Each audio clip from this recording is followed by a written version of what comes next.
And welcoming her opponent in the red corner, fighting out of Frontline Academy, into the cage, Elin Salomonsson.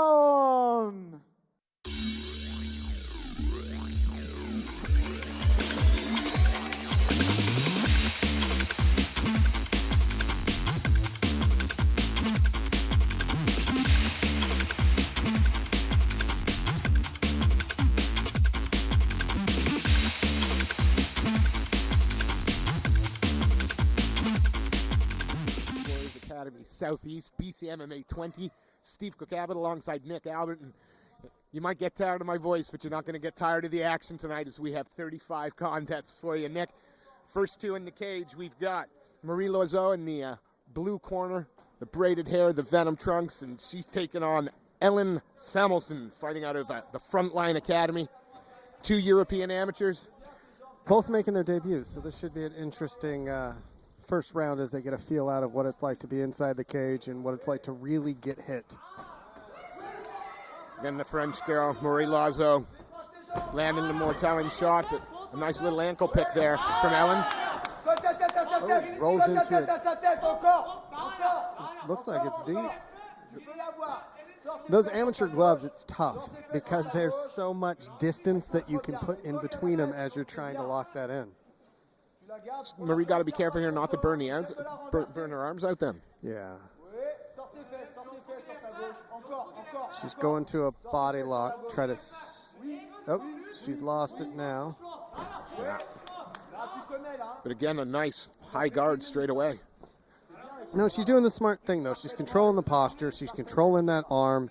And it's kind of trapped in there, so she can't take a lot of damage on that side, and she can start to work to try to either get up from there or throw up some submissions, whether it be an arm bar or a triangle at this point. Again, trying to work that hip, the butterfly, half butterfly as well. She's got long legs, though, so the higher she continues to work it, the more. I think she heard me. Just tried to slip that right around that arm, and she goes again. I mean, she's been working really hard for this submission, and it looks like inch by inch she's trying to work that triangle in.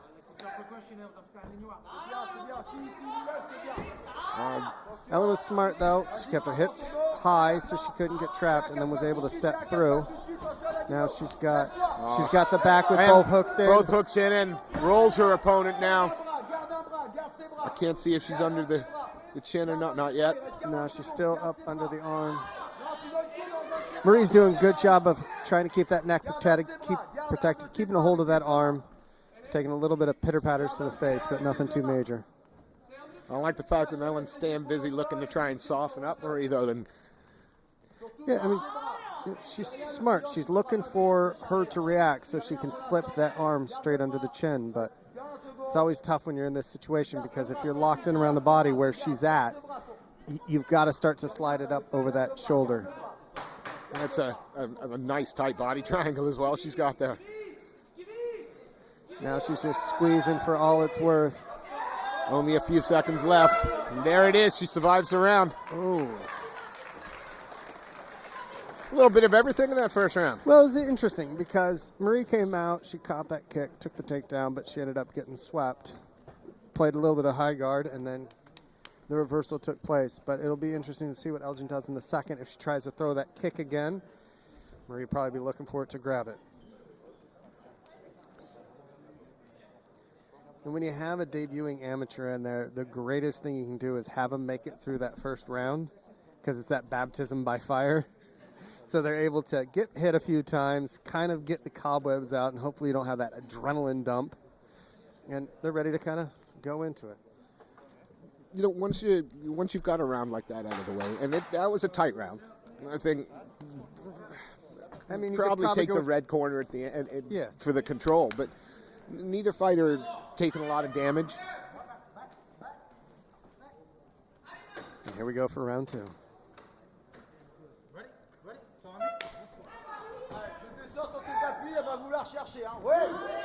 Again, the platinum hybrid France fighter, Marie Loiseau, just seems to have a little more pop in her shots. She throws that straight right, and it's kind of cocked when she throws it.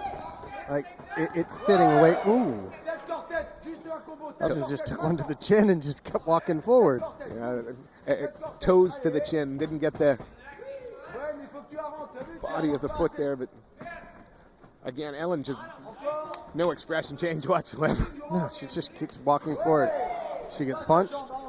Facial expression doesn't change. She walks forward, throws a couple punches, throws a couple kicks, walks forward. She doesn't look. She's not as aggressive on the feet as Marie, but is she just looking wait for that moment to close the distance and clinch, or? I don't know if it's still young in the career and so not so maybe trusting of her hands. She's parrying a couple punches out there, just feinting, but whenever she engages, she doesn't actually unleash. It's still like she's parrying those punches out there. Where's Marie? Throwing with reckless abandon. Yeah. She wants to knock her head off. Yeah, there's a little more starch on those punches. But Elin Salomonsson looking calm, collected. It's scary. Since the moment she got in the cage, her facial expression hasn't changed. I imagine we're going to see a lot of that tonight. Again, eats a shot to almost get the clinch there.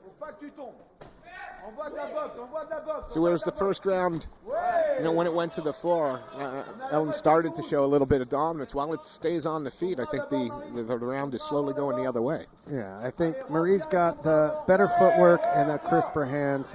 Elin's a little bit more determined and a bit scarier because she doesn't change her facial expression. Every time I look up and I'm looking at her and going, okay, smile or, grunt or do something. Nice low kick there. Again, it looks like Elin is just trying to solve the problem this round. Just trying to figure out the distance. Yeah, she hasn't found her range yet. It seems like Marie's on the end of every one of her punches. Again, Elin just keeps walking forward. Takes a nice stiff right there. And another rocks the head back. But Marie's setting it up now. Every time she throws that leg kick, sees it coming, she takes it, and she's taking quite a few of them now, but she's willing to take it just to throw that overhand right because it's landing at will. Again, 10 seconds left in this round, and certainly a tale of 2 rounds here. On the ground, the Frontline Academy young lady, Elin Salomonsson, looked to control, but on the feet, round 2.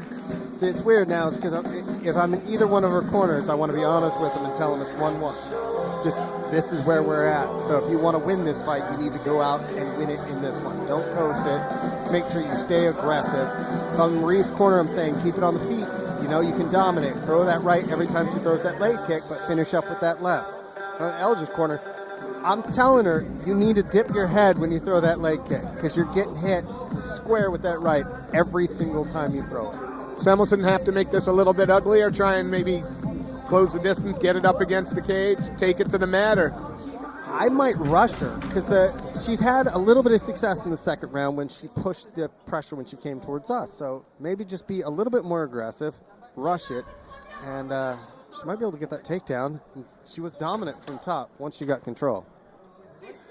Here we go, round 3 in this 140-pound catchweight amateur women's fight. And they stand in the middle, and straight away, Marie showing, again, a little bit of superiority with the hands.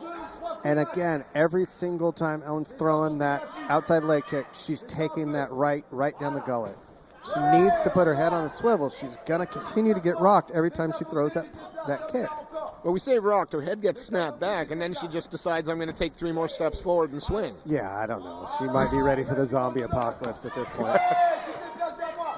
But he, again, looks very clear-eyed, focused. A little bit of blood coming out of the mouth, but still moving forward. Still just walking into rights and still moving forward.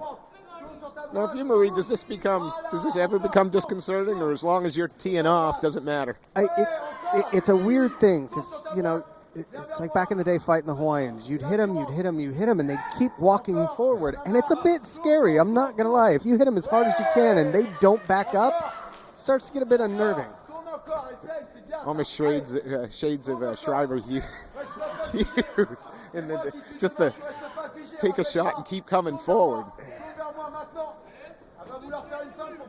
The weird thing is Elin's footwork's gotten better now that we're into the third. Maybe she finally got comfortable. Nice. Closes the distance. Works really hard for that. She gets that double leg takedown. Now the key is passing those long legs of Marie.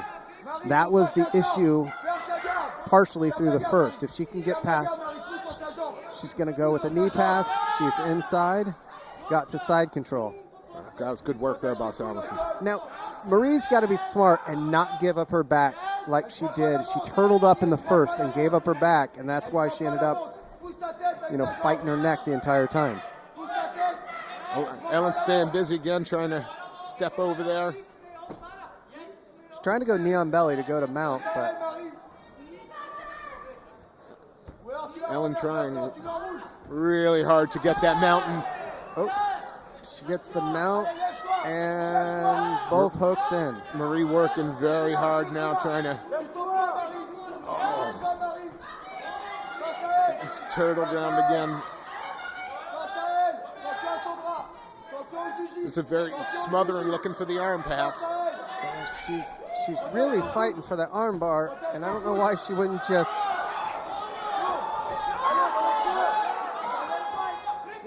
Marie's going to step over.